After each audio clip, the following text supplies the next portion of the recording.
After dropping her little spiral off, Mikoto entered her house.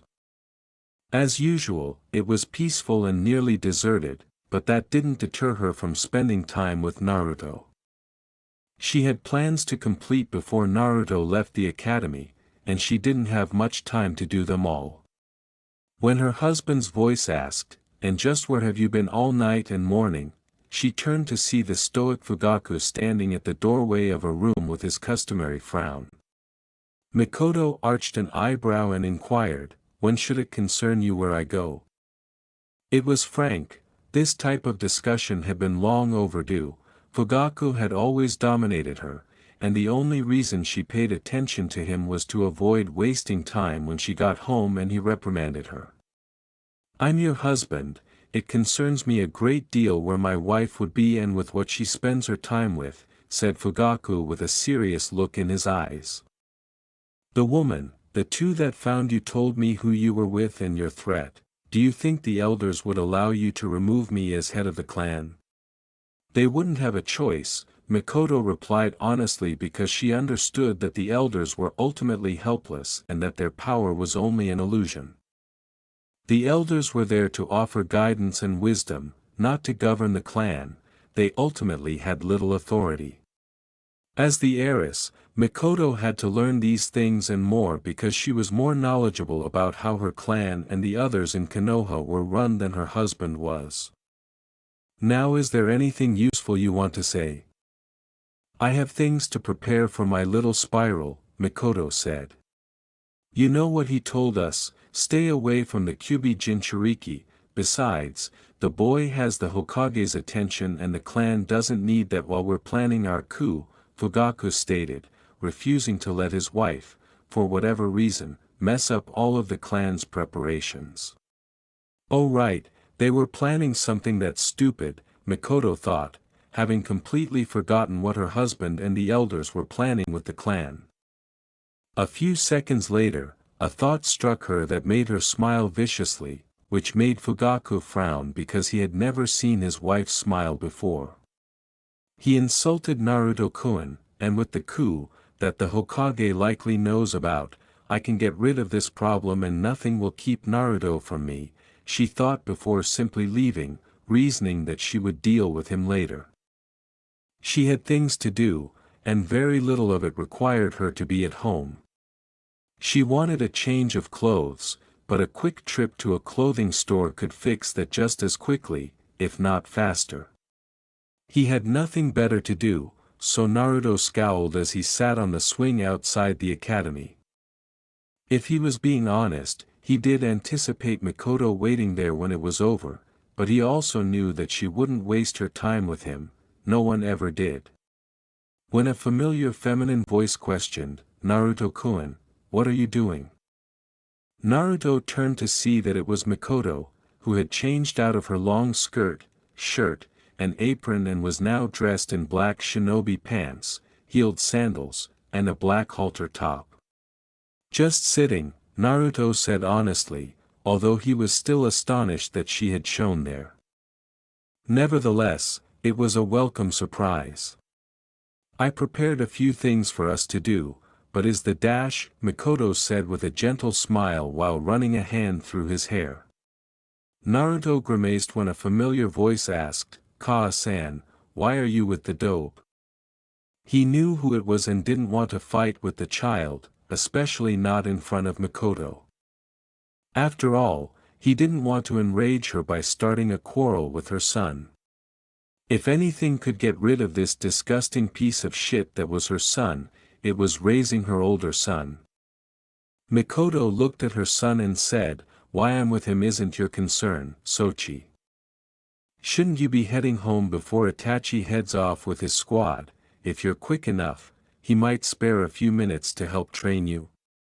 It took all of her strength not to lash out and hit Sasuke for insulting her little spiral. How dare he, she thought angrily, wanting to get rid of the little shit quickly.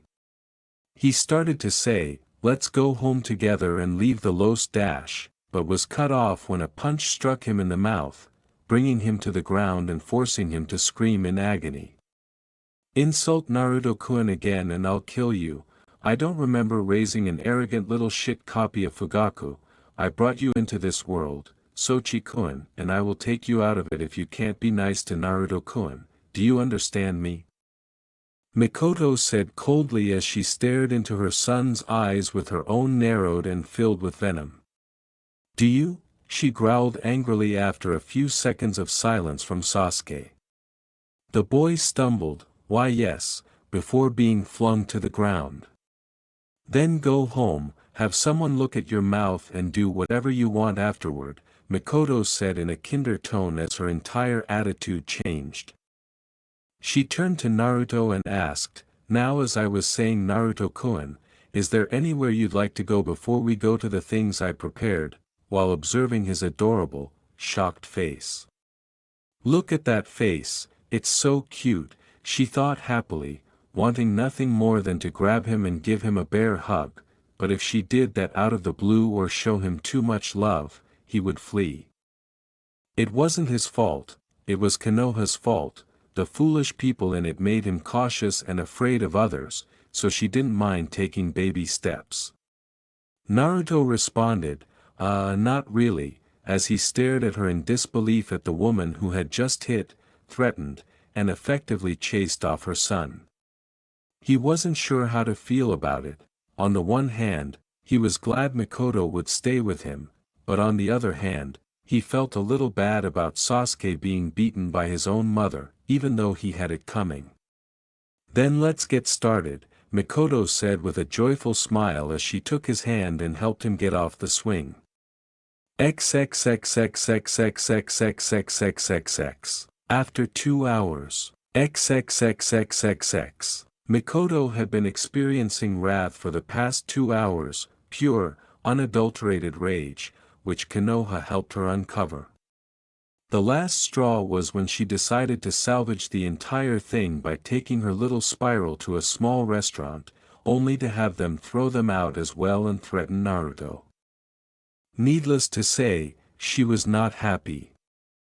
Over the course of the 2 hours, all of the preparations she had made for her little spiral came to nothing.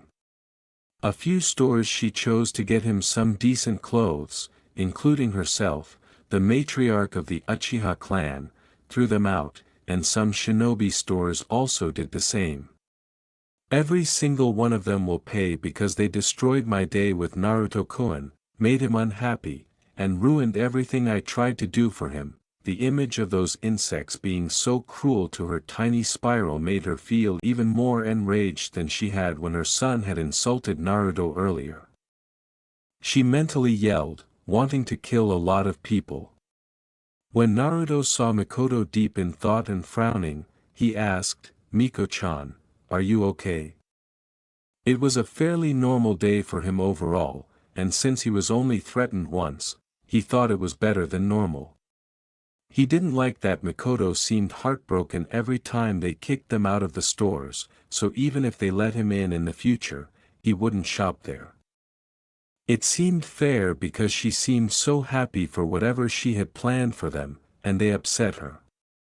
Although it was a flagrant lie, Mikoto knelt down, grinned slightly, and replied, "I'm fine, Naruto-kun." On a deeper level, she was ecstatic. Her little spiral shortened her name and used the honorific "chan." Her entire day was a failure, but at least something positive happened. "We can eat at Ichiraku," Naruto suggested, aware that he frequently ate there and that no one ever chased him away. It felt appropriate that Kushina's kid ate at the restaurant his mother adored. "Sure," Mikoto nodded as she took his hand and accompanied him to the ramen stand. The place Kushina always ate, Mikoto thought, knowing the place well enough. After 10 minutes of walking, they reached the stand and sat down next to each other. "Ah, Naruto, oh you brought a friend," the stand owner said, glancing at the blonde and Mikoto, who was taken aback to see someone with him. "Who's your friend?" he asked. "Mikoto-chan's great," Naruto said with excitement, knowing that she gave it her all and that she appeared to genuinely enjoy their time together. Although it had only been a day, he didn't feel the same way he had before meeting her, and he hadn't felt the want to commit suicide since she showed up. Mikoto grinned at Naruto and expressed relief at his compliment, despite the fact that Konoha had ruined all of her plans. "I'm not that great, Naruto-kun," she remarked, realizing that she still hadn't taken any significant action to improve her tiny spiral. "Well, what would you two like?" asked the stand owner, and he laughed. "Two miso and beef," Naruto said joyfully, eager to eat. Mikoto responded, a large miso, wondering where Naruto would store his food because she didn't think he would be able to consume that much. When the ramen arrived, the two ate it, and Mikoto just listened while he spoke to the stall owner and his daughter. She was content to watch from the sidelines for the time being since she wanted to see people who didn't treat Naruto horribly. XXXXXXXXXXXXXXXXXXX. After an hour. XXXXXXX. Mikoto gazed at two towers of ramen bowls and realized that her little spiral was truly unique, especially his stomach based on what she could see. Naruto declared, "I'm full," after finishing another bowl and placing it next to the two towers, thereby beginning a third. Knowing that all the ramen he consumed wouldn't make a cheap bill, Mikoto decided to tease him a little by saying, "You look like you enjoyed yourself, Naruto-kun," as she liked seeing him happy. "But what about the bill?" she said. Ayam gave Naruto the bill, but before he could read it, Mikoto took it from his hand. "Hey," he murmured, frowning at her. How much is it?" inquired Naruto, glancing at Tsuchi, whose name she had acquired from Naruto's chat with the guy and his daughter, Ayam. "I'll pay for it, Naruto-kun, no need to worry, and don't hate me, you just need to be quicker," Mikoto said, sticking her tongue out at him before taking out her wallet and paying the bill for the two of them. Unlike other women, she didn't see the need for a purse. Even after she retired from being a shinobi, she never used one. Instead, she only ever used pockets in her clothes because she felt that it was quicker than searching through a purse. "Arigato Miko-chan," Naruto said, blushing slightly and turning his head sideways in embarrassment. He thought it was a little awkward that she was paying for his meals while he was the one who consumed the most, and he wasn't used to her being so kind, but he did enjoy her smile. When Mikoto hugged him, Naruto's face turned redder. "Ah, it's okay Naruto-kun, it's the least I could do after a bad day," Mikoto said, giving in to her desire to embrace her cute spiral. "Now how about we go home?" she asked, choosing to reveal her last surprise for the blonde. Sure," Naruto stammered, still in pain from her embrace. He liked it, but that didn't mean he was accustomed to it, especially when it happened suddenly. "See you later, Nei-chan, Gigi," he added as he and Mikoto got to their feet. Tsuchi said, "Goodbye Naruto, and be careful," before beginning to dismantle Naruto's bowl castles. Ayam was concerned about the little sunlight since occasionally people approached him only to hurt or take advantage of him. After Mikoto and Naruto left, she said, "Is Naruto going to be okay with her?" "That's right, you were little when Mikoto-san was an active shinobi, so you wouldn't know," Tsuchi said, shaking his head when he realized his daughter wouldn't know. If she wanted to kill Naruto, the Hokage would probably find the boy lying dead in his bed, poisoned, with no idea who did it. What? How's that possible? Ayam said, finding the information, at the very least, unsettling. Tsuchi chuckled lightly as he set the bowls in the sink. The rumors back then they called her the Velvet Killer. It's okay as nicknames go, I suppose, though the thing was that she is able to kill a large amount of people, without injury, and without them knowing until it's too late. He stated before pausing a moment to remember something from so long ago. Let's see, when was it? Right, during the last Shinobi War. One day there was something Shinobi eating here were talking about. They were talking amongst themselves. I heard bits and pieces as I usually do. But they mentioned that Uchiha Mikoto single-handedly took out an IWA garrison, didn't even have an injury, and the best part was, she refused to be awarded for the feat and even refused to be placed in Umbu. I think that was more shocking to the shinobi than the deed itself. He shrugged as he started cleaning the dishes even as his daughter stared at him awestruck. Not that many people remember her being a kunoichi. Surprisingly she retired, became a mother and basically as far as things went, disappeared for the most part. "And Naruto's safe around her?" asked I.M., who was suddenly very concerned about the blonde child. "I'd say he's safer than the Hokage is at any time," Tucci said, not exaggerating because he had been present when all the rumors and talk about the young woman were going around. "You should worry about anyone who does anything bad to Naruto ever. Also, can you bring the rest of the bowls over here, then you can go home early while I finish cleaning these and closing the stand," he added, realizing that they weren't likely to get any more customers for the evening. Hi, I.M. stammered, still stunned by her father's words. XXXXXXXXXXXXXXXXXXX. District of Uchiha. XXXXXXX. Naruto asked, unsure if he liked the idea. "I'm going to live here." His encounters with Uchiha had been less than pleasant, with the exception of Mikoto. The police always followed the villagers' instructions, beating him mercilessly for something they claimed he did, but he never did, and the last Uchiha he encountered who wasn't Mikoto or Sasuke attempted to roast him with a Katon Jutsu. Mikoto stared at him and raised an eyebrow, asking, "You don't want to?" She wondered why he would find it problematic, and then she thought, has he met other Uchiha? Was he harmed by them? Why does everyone and everything always get in my way? As she grew weary of her community and her clan, she reasoned that they had only served to obstruct or damage her small spiral, and that managing her anger was not helpful. "I'd rather not," he murmured, taking a small step back from the district's opening. "Since the safe house was still an option," she said, "how about the house we were in together last night? You can live there if you like, you won't need to worry about a thing," she added, knowing that it would be safe for him and certainly a greater living space than whatever he probably had now. Thinking about it, Naruto cocked his head to the side. It was a pleasant place, and the apartment manager had likely locked him out once more. He was sick of asking the Hokage for assistance with that moron. "Can I really?" "It's all right," he asked, hoping she would be okay.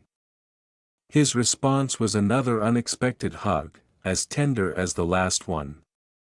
Recalling their brief conversation from last night when he first woke up, Mikoto said, "Of course it's all right. Besides, you promised you'd stay with me, right?"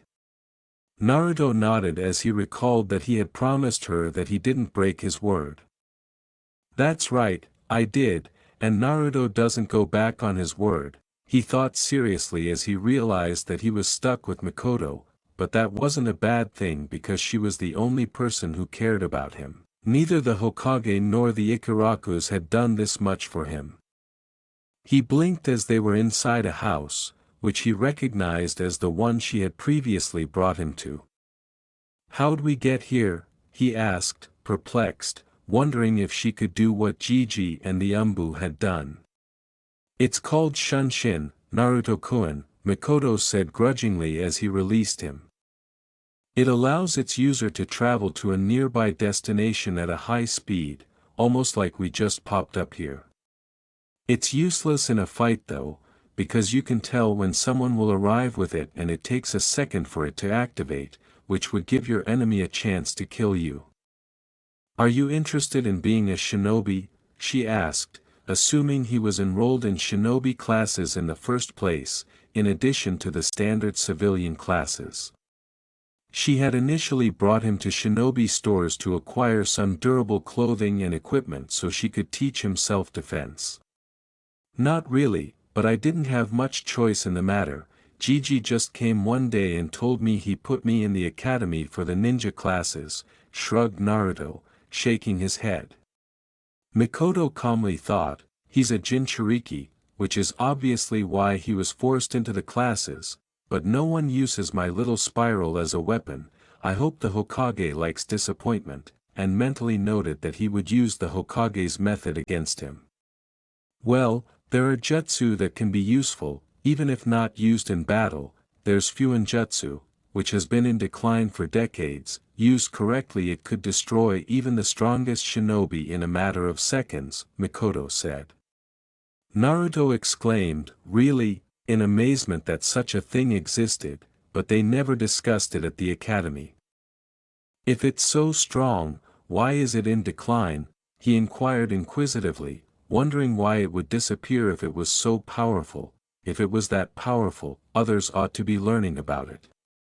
It's hard to learn Fuinjutsu, Naruto-kun. Most people can only learn a few bits of it to create standard seals, like the ones for an explosive note, and well-known seals like it. Very few have come to be a Fuinjutsu master, even though some claim to be after. Mikoto said with a smile as she sat on the room's bed and patted the spot next to her. Naruto then sat down next to her. After what? Asked Naruto inquisitively as Mikoto became quiet and appeared a little disturbed.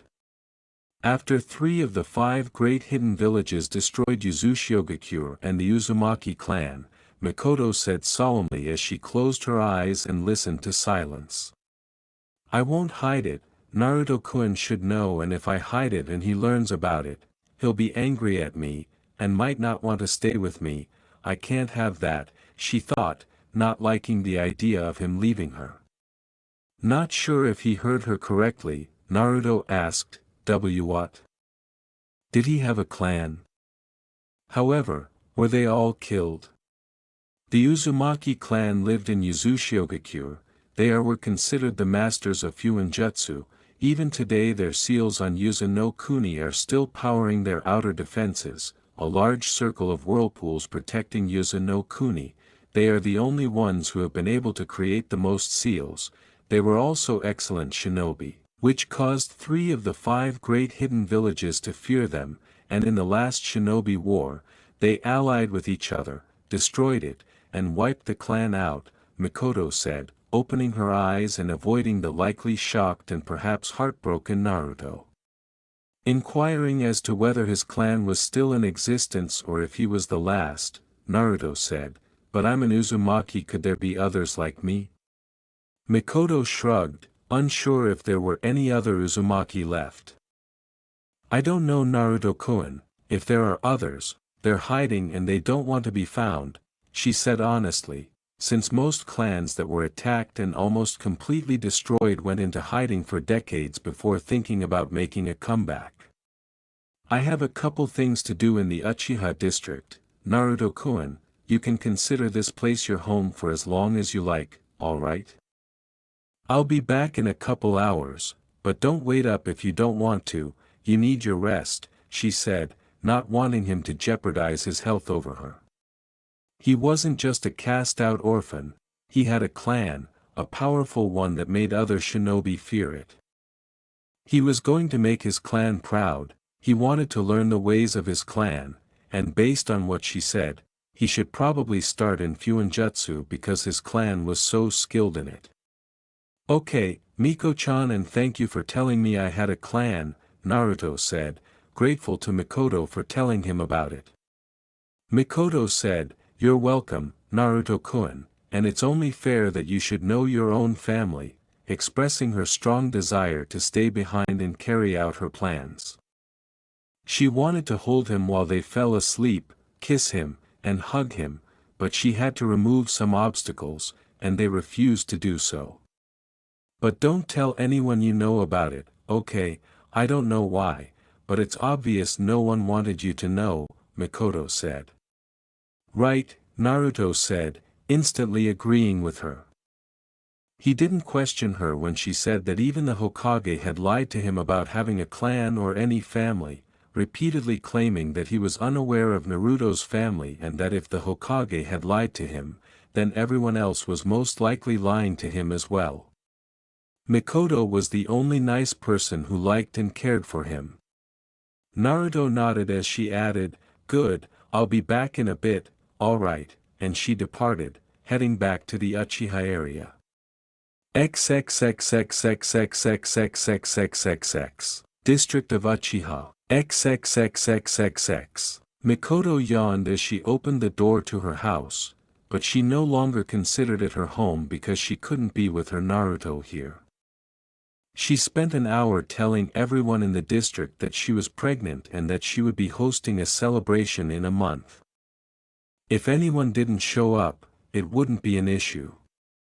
Her pregnancy was a lie, of course, because Naruto-kun was too young and she would never tolerate being touched by Fugaku or any other man again. She entered and made her way to the basement, which housed all of the ancient clan's belongings. She was the only one with access to the majority of them because she had never changed the seal to let her husband or kids use the older sections. When her husband remarked, "We need to talk," Mikoto turned to see Fugaku's characteristic scowling expression. "Sasuke came home earlier today and said you punched him and threatened him, then you left with the demon brat. Do you think my warning this morning was a joke?" Mikoto asked. "Kill him, make him suffer and bleed," Mikoto thought angrily as she was on the verge of tearing the man to pieces. Did he even dare to believe he could pull her out of her small spiral? Then Fugaku slapped Mikoto, leaving a red mark on her cheek, but she allowed him to do it because she had wanted to see if he would actually do it or stop halfway. Now that she knew what to do, she felt her cheek with her hand and laughed lifelessly. "You fool," Mikoto said coldly as she stared at Fugaku. "Just die," she added as she stabbed him in the heart with a kunai. As much as she wanted to torture and hear him scream in agony, she had other things to do and a whole clan to deal with eventually, and she didn't feel like helping them. Fugaku snarled, "Why you be bitch," after snatching Mikoto's hand and gripping the kunai, even though he had arrived too late to stop it. Mikoto laughed at the insult, deciding to let her now ex-husband die with a small gift. "Bitch? I think you mean Uzumaki Mikoto, future wife to my wonderful little spiral. Don't worry though, the Uchiha clan will continue as a slave clan to the Uzumaki," she said, cutting his throat with a kunai in her other hand before he could say anything more, leaving her covered in blood and his face frozen in shock. Mikoto whispered, "Naruto-kun will be so happy when I tell him," as she stared into her ex-husband's lifeless eyes. She would now be able to take control of the clan and have an easier time carrying out her plans. The Hokage couldn't even harm her because she was the legitimate head of the clan and she wouldn't let him meddle. In the end, if he did, he would lose his position because it was against the law, and if there was one thing that people liked, it was their position. This was especially true since he had no authority to meddle because the Hyuga clan frequently killed its own members with their slave seal. Mikoto let go of the kunai, causing the one she was holding to clang on the floor while the other fell to Fugaku. She had old scrolls and other artifacts to sift through, so she had no intention of cleaning up the mess. Instead, she would hire someone to do it for her later. Mikoto had spent several hours looking through the old scrolls and even some old-looking garbage, and she had discovered a few things. She would have been shocked if she hadn't already known that the Uchiha clan were idiots, but it was difficult to prove it given the sheer number of scrolls she had discovered. Most of the scrolls contained old messages between the Senju and the Uchiha, which were boring and apparently important enough to save but otherwise useless. However, she found it amusing that there was an affair between a Madara and Senju Mito. It might not have been an affair, but given how much the Uchiha detested the Senju, it might as well have been. The second thing she discovered was that the clan didn't know how to organize things. It seemed like they just threw everything down here and said, "Screw it," and then left. This made her task much more difficult than it should have been, and it took longer because she decided to organize it while going through it in case she had to go back and look through it again. The last thing she discovered was what she had come for, something to help her and her Naruto-kun, and that something was a set of seals, or something similar.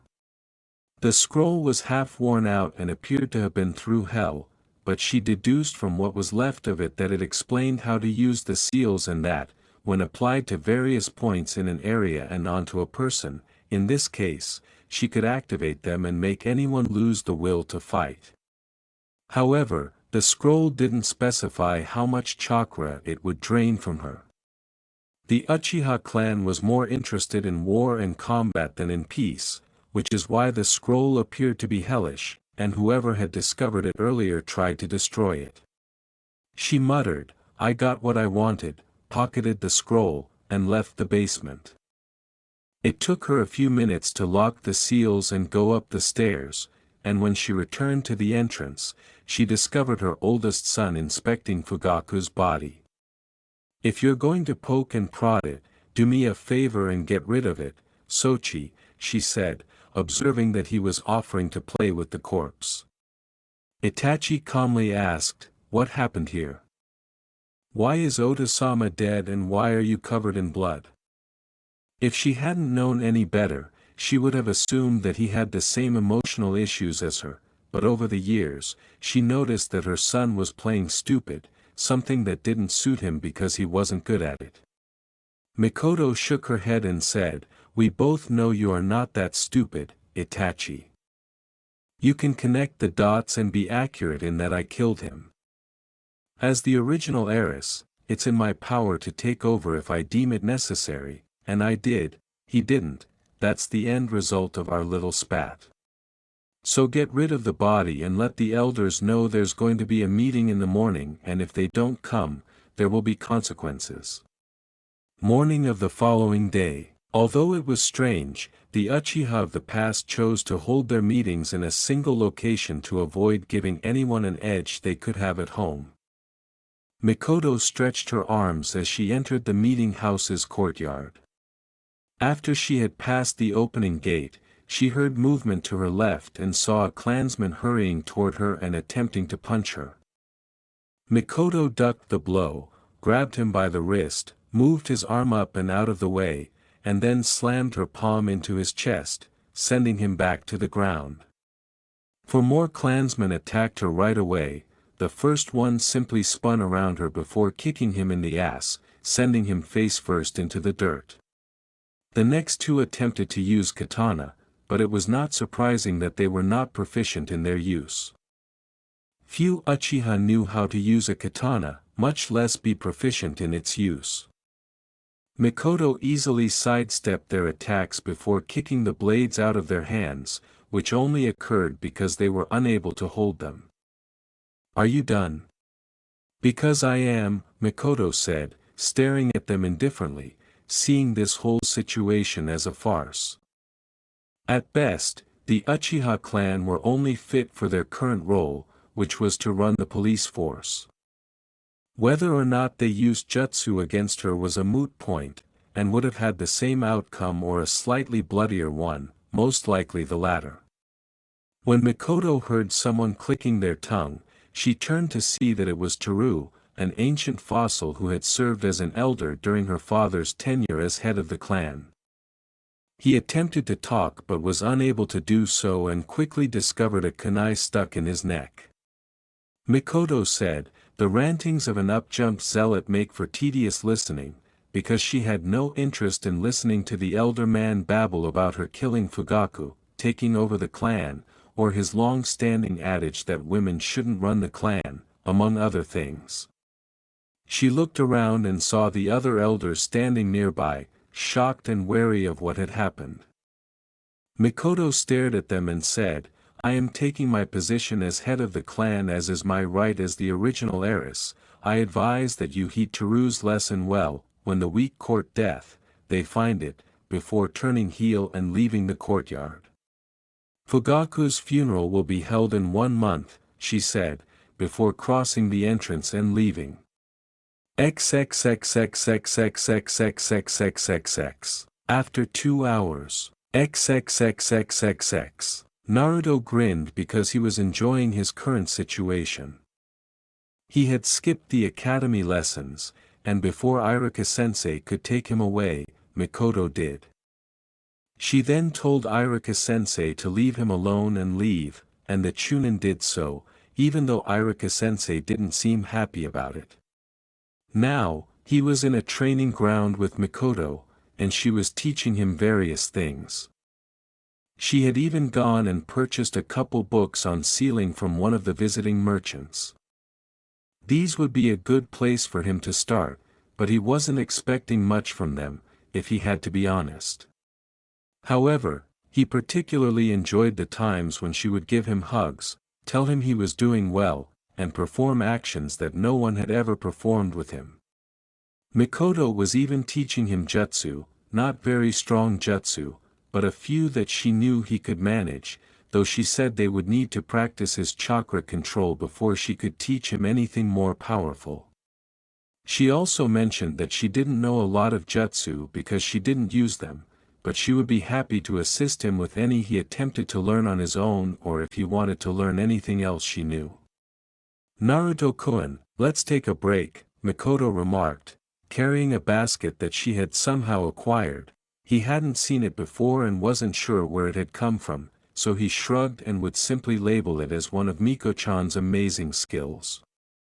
Naruto ran over to her and sat down next to her, wondering what was in the basket. "Okay," he said. Mikoto responded, "It's not much, but I made some onigiri and some sandwiches," pulling out the items and setting them on the blanket she had previously spread out. She scowled and narrowed her eyes as she noticed the telltale symptoms of shunshin, and then an umbu appeared out of nowhere. "What is it?" she demanded and asked at the same time. The umbu said in a monotone, "The Hokage wants you in his office," which made Mikoto even more irate.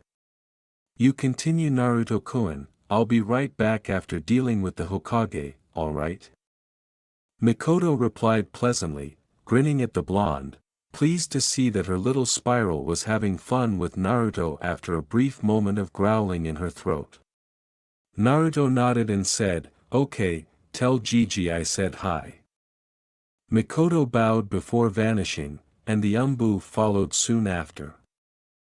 Naruto now had to make the difficult decision of whether to eat a sandwich or a rice ball first.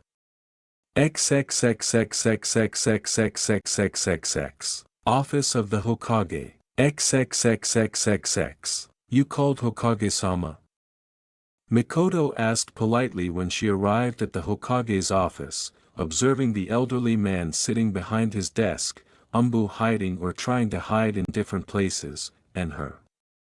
She didn't like the elderly man, and he was interfering with her time with Naruto, which was unacceptable. In addition, he was allowing harm to her spiral and other things to occur, even going so far as to manipulate Naruto. The Hokage calmly stated, "You realize you're being charged with murder, correct? For the murder of Uchiha Fugaku, your husband, and of Uchiha Toru," and Mikoto sensed the tension in the room as the sentence was delivered. Mikoto stared at him with no expression on her face. Apparently the Hokage was not as smart as she gave him credit for. She would not be making that mistake again, and you're interfering with a clan matter. Sarutobi, are you prepared to surrender your position as Hokage over something this small and pathetic? What happens within the Uchiha clan is a clan matter and will be handled as such. I do not give you permission to interfere. If you attempt to interfere, I and the clan will be leaving Konoha, stated Mikoto icily, as she had no intention of cowing to the man's position or any potential threats he probably had in mind. "If you're worried about the coup, you shouldn't be. It will not be happening, and if you use another clan member of mine, especially my son, again, I'm going to come into this office and neuter you with one of my poisoned kunai, then I'll slit your throat before shoving your ballsack into your mouth and leaving you to die, choking on your own balls. Now I have a little meeting to continue," she added before disappearing via Shunshin again. "Well, that brings back memories," Hiruzen said, experiencing slight flashbacks to the time when the raven-haired matriarch had covered her missions. The threats and insults were nothing new, and his silence was also a reminder of why he had wasted time agreeing to her retirement. He felt that council meetings would be a pain for some time at least, but on the plus side, the coup was handled, though he would ask Itachi to observe for a while just to be sure. If it meant that the Uchiha clan's coup was finished and that only a few people died to carry it out, he would put up with Mikoto's typical no-bullshit speech because it was much better than the alternative. XXXXXXXXXXXX. After a month. XXXXXXX. Since he was interested in his clan's specialty in Fuinjutsu, Mikoto bought him a lot of books, including one about seals. He would take breaks every few hours to work on chakra control because she believed that it was better to finish the longest and most difficult part of chakra control now rather than later. He didn't really go to the academy anymore. Miko-chan usually stayed with him at home or left a Kage Bunshin with him if she had to go somewhere. Mikoto asked absently as she was making lunch, Naruto-kun what would think about going somewhere else and living there for a while. The idea had been brewing in her head for the past month and had grown stronger the more she was around her little spiral. She realized that the council was out to kill him, if not turn him into a weapon, based on what she had learned in the previous couple meetings that month and what her former husband agreed with based on the whining in the room. The villagers she had known about since the first day she had spent with him and the Hokage were no better than any of them, in her opinion. The biggest question was whether or not her little spiral wanted to leave the village with him. She had been hinting that Konoha was not worthy of her little spiral at all, so she had been considering leaving the village with him to go somewhere else, anywhere else, preferably without a shinobi village because they would treat Naruto the same way and keep her away from her little spiral. Recalling what the Sandaime had told him, Naruto recalled, the Hokage said it wasn't safe outside Konoha and that people would treat me worse out there. As a result, he never truly left the town and, when necessary, hunted close to its walls. Mikoto frowned when the blonde brought up the Hokage. Her little spiral obviously still believed some of the lies from the old fool, Naruto-kun. We've been over this a few times, the Hokage is lying to you. Yes, there are things outside Konoha that are dangerous, but being in Konoha is just as dangerous, for you and me as it would be out in the world. However, there are more good things out in the world than staying in this place, and it's safer in some cases. Besides, I think you'd love to see new places, meet new people and maybe learn new jutsu. We could even try getting to Yuzu no Kuni and you can visit the place where your clan lived. Maybe we could find something too. Yes, she was manipulating him in her own way, using his fixation on his clan against him, but unlike the Hokage and the others, her manipulation in no way, shape or form would cause her little spiral harm in the present or the future, not to mention that Naruto was smarter than he liked to let on to people. He had been able to commit suicide multiple times in likely public places and would have succeeded if not for some random string of fate to appear and ruin his suicidal plans each and every time. Naruto, who didn't think that all that was given to him was false, said, I know he lied to me, but not everything was a lie, right? After all, nobody could do that, could they? The Hokage had to at least have some truth to even the smallest of his stories. Mikoto stopped what she was doing to come over and gently embrace him tightly. You're such a sweet little boy, but there are people like that, Naruto-kun. There are people in the world, in Konoha, that will pretend to be your best friend, or love you only to stab you in the back or kill you.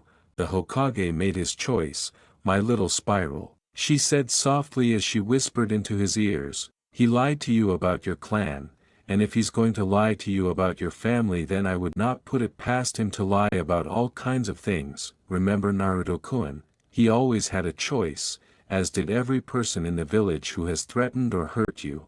They always had a choice. You are not the Kyuubi, and even if you were, the Kyuubi did not create the violence in the villagers or the lies spewing from people. The Kyuubi, however, did not have a choice in the matter when it was sealed within you. The blonde no longer had to keep the village's hatred and the Hokage's decision to enroll him in shinobi classes a secret. Instead, Mikoto had told him everything the Hokage had ordered to be kept a village secret under threat of death.